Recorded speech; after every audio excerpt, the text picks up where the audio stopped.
Welcome to the lab. I'm a mixing engineer specializing in digital content, and today we're fixing the exact reason your pristine studio audio sounds thin, weak, and honestly, kind of muddy on a smartphone. Let's get right into this explainer. Look, it's time to stop embarrassing yourself with thin sound. You spend hours, literally hours, perfecting the bass and highs in your studio environment, right? But the second it hits social media, boom, all your hard work completely vanishes. It's incredibly frustrating, but there's a highly technical reason for it. You see, you're mixing for studio monitors, not the tiny piece of glass and metal your audience is actually holding. So to fix this, we have to look directly at the physical limitations of the device. Section 1. The mobile frequency hole.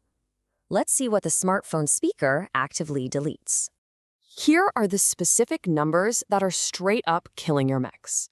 Below 100 Hz and above 10 kHz, the mobile phone speaker is practically blind.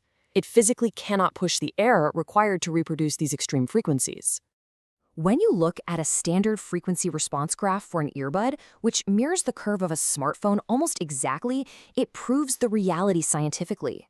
Mobile devices completely drop these extremes. They actively filter out your sub-bass and your high-end air just to protect their tiny internal components. So, the absolutely crucial point here is this.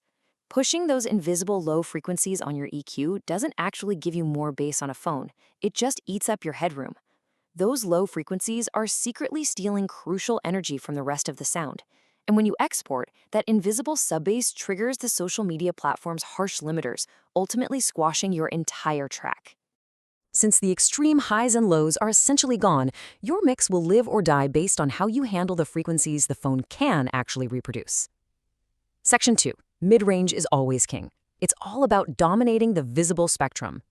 Human hearing evolved to focus right here, perfectly in the 1 kHz to 3 kHz pocket. It's where the sound of a baby crying lives, and it's where the sharp consonants of speech intelligibility sit. This tiny bandwidth contains roughly 85% of the critical information in your audio. And listen, this is exactly where your mix needs to shine. What's really fascinating here is how our brains interpret volume based entirely on frequency. By surgically boosting your guitars, synths, or vocals in this specific 1 kHz to 3 kHz zone, you literally force the core of your mix to aggressively cut through that tiny phone speaker. You don't necessarily need more overall volume, you just need to dominate the mid-range. Now, we need to achieve this loudness without destroying our transients or triggering the app's aggressive normalization algorithms. That brings us to Section 3, parallel compression for loudness. Maximum impact, zero clipping. Let's jump into the workflow and see how this actually builds. This is the absolute secret of parallel compression.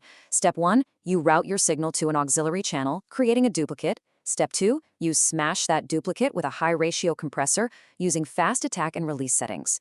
Then, Step 3, you bring that fader all the way down and gently blend the crushed duplicate back up underneath your clean, uncompressed original track. This is literally the secret to sounding loud without exceeding the peak limit.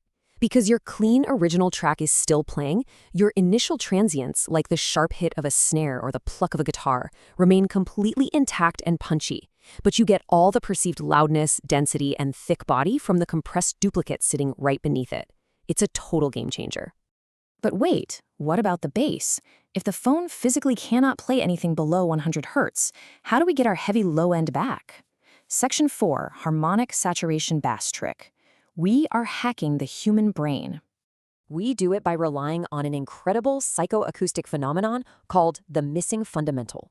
Basically, if you play a specific mathematical sequence of upper harmonics, the human auditory system will automatically reconstruct the missing root frequency right inside your head, even if that root frequency doesn't actually exist in the physical room.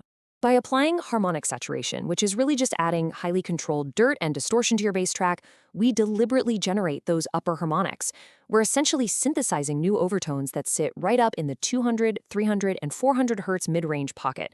That is a place where the tiny smartphone speaker can actually easily reproduce them. The listener's brain hears these higher harmonic multiples coming out of the phone speaker and automatically fills in the missing deep bass note below it. You get massive perceived low end without taking up any actual low-frequency headroom. This trick is absolutely vital for digital content creation. Okay, but everything we just did in the mix will be completely ruined if you render it incorrectly. Before you hit export, you need the right settings. Section 5, the final output blueprint. This is how we bypass social media compression algorithms.